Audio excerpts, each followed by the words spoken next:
I mean, it's interesting, isn't it? Because thinking about the health workers, one of the big things that we did as a nation was to clap for carers on a Thursday, wasn't it? So what else did we come together? There are other examples of things that people did in their communities or groups, you know, around the country, not always as a nation, but perhaps in their local area. Are there any other things that you knew about? Yeah, absolutely. And it's interesting to think about, of course, because one of the most important things we were doing to assist people and to help people was to stay home.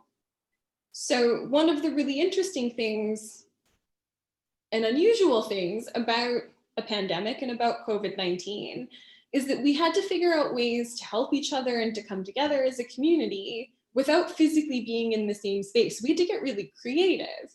And that's partly where Clap for Carers came from, right? When we go outside into the street and clap on Thursdays to show our appreciation for healthcare workers. And that itself is something that actually took place all over Europe, not just in Britain, everywhere.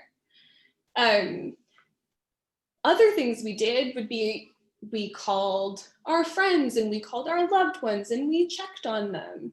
And some of us in cities made friends with neighbors we did not know before to see if they were okay and if they needed anything and could we help them. Many people who were able to, that's not everybody, but many people who were able to donated to charity and thought about ways in which they could assist people that way. People who were essential workers kept going to work and they did their best to keep people safe in the way they did their jobs.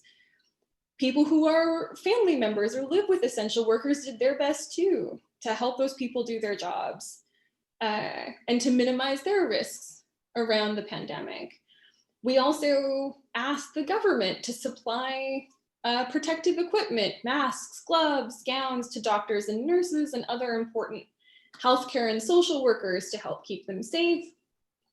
And for the people who died, we lit candles and we remembered them and we thought about them as we continued to go about our own lives.